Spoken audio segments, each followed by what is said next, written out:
When an individual resonates at an energy level above 540, the interest in sexuality often fades.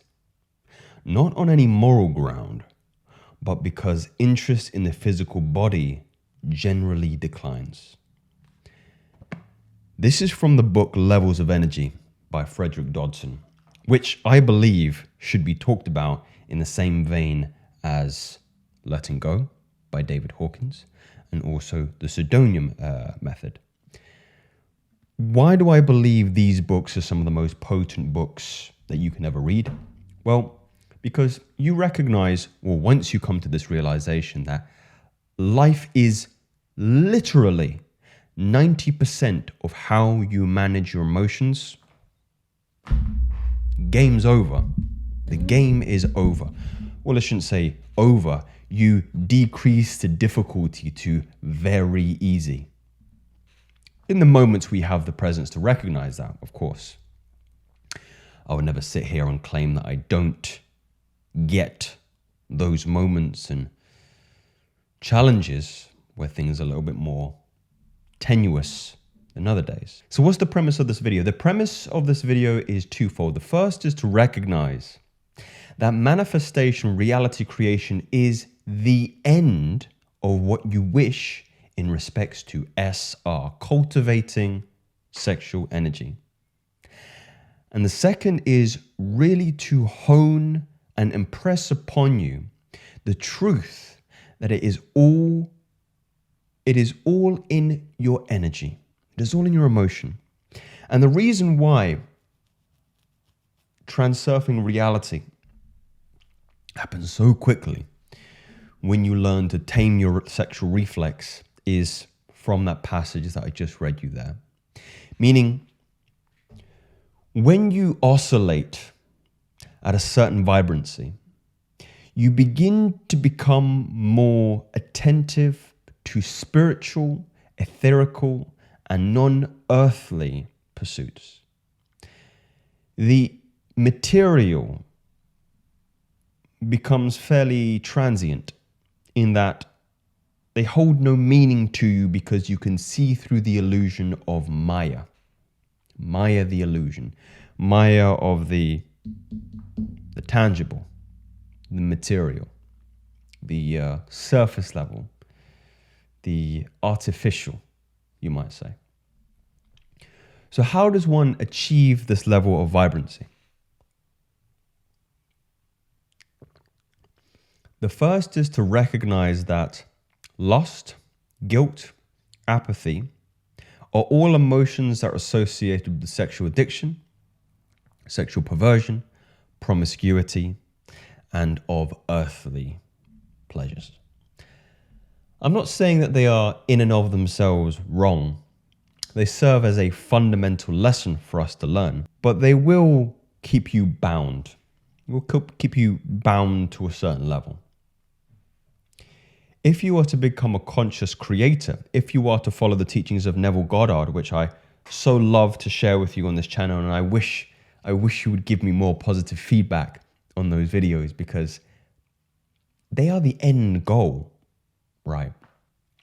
When you guys are thinking, I wish I could increase my streak, or promiscuity or pornography wouldn't be such a problem in my life. I wish I could have the status, the money, the fame, the anonymity, maybe that I desire in this life. This system will be the path. No, the system is a means to an end. And that end is living in the end, is feeling as though you were the individual that you wish to embody. Think about that. Feeling as though you were the individual you wish to embody. Fuck that up.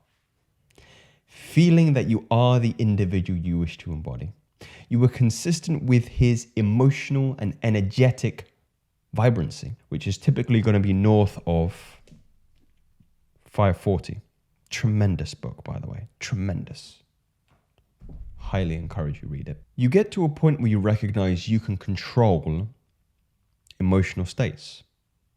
And the first step in that direction is choosing whether or not you wish to identify with an emotional state. Typically, you would not do so if they are resonating south of 200.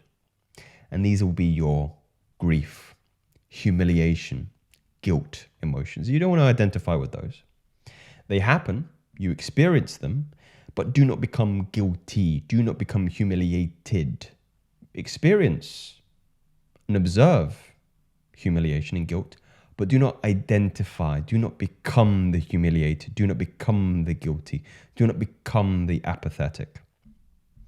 That's a victim mentality 101. That's typically what the victims do. And if you've ever met a victim in your life, they're the most insufferable people that you've ever met. Do away with them. They become energetically and etherically contagious. They start to become toxic and they bleed into your etheric field. So there's, it can only serve as something to poison you and dilute your soul and your spirit.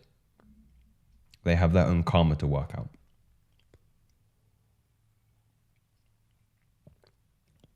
So how does one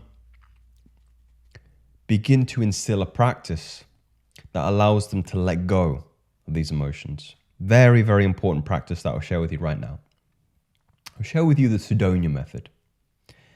The Sidonia method is very, very simple. It's several steps. The first step is when you're in an emotional upheaval, ask yourself, can I allow this emotion to be here? That's step number one.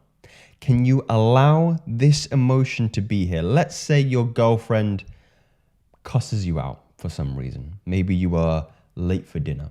She's saying you're late for dinner, you're so insensitive, you're getting angry. First step you do is, can I allow anger to be here? Anger in and of itself is not a negative thing. Emotions in and of themselves are not a negative thing. They only become so when you place your subjectivity on them and you begin to identify. So you just say to yourself, observe anger. Can I allow anger to be here? I like to ask myself objective questions about it. Where can you notice anger? Where does anger present itself in your body? For me, anger starts to give me some flushes in the chest, in the neck, in the cheek, and in the ear area here. I kind of get heat coming out the back. My palms start to get sweaty. I start to get a lot of muscle tension in my jaw as well. And I go, interesting how I'm experiencing anger here. Can you allow anger to be there? I can allow anger to be here, right? I haven't become angry, but I'm experiencing anger right now. It's good to vocalize these things because it helps your intention and your focus. You go, I'm experiencing anger. I'm experiencing the emotion of anger right now. I'm not angry.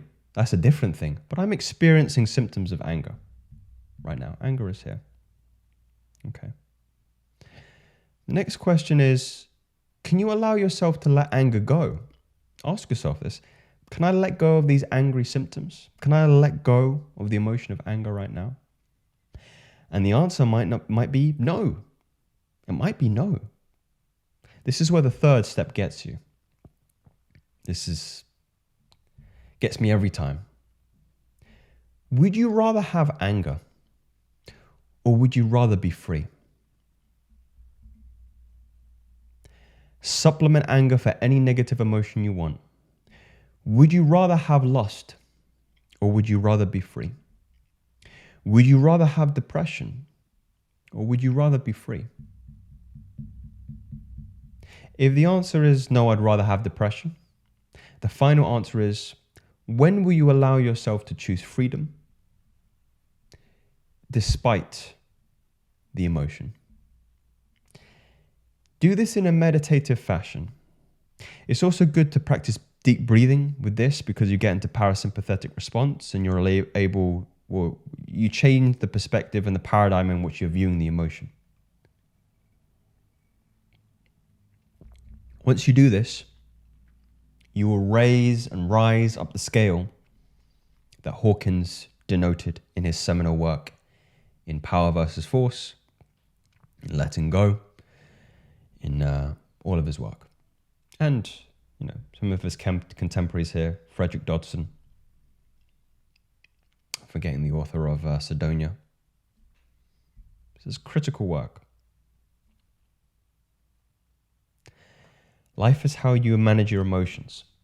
And then one of my earlier highlights in relation to reality creation.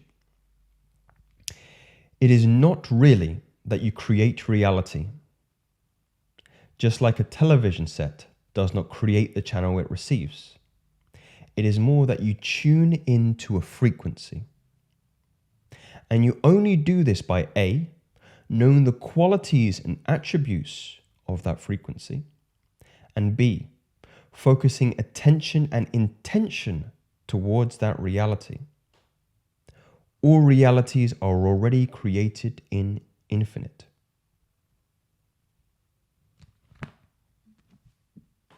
When are you going to tune into courage? When are you going to tune into peace? When are you going to tune into acceptance? When are you going to tune into love? These are not theories. These are facts. Speak soon.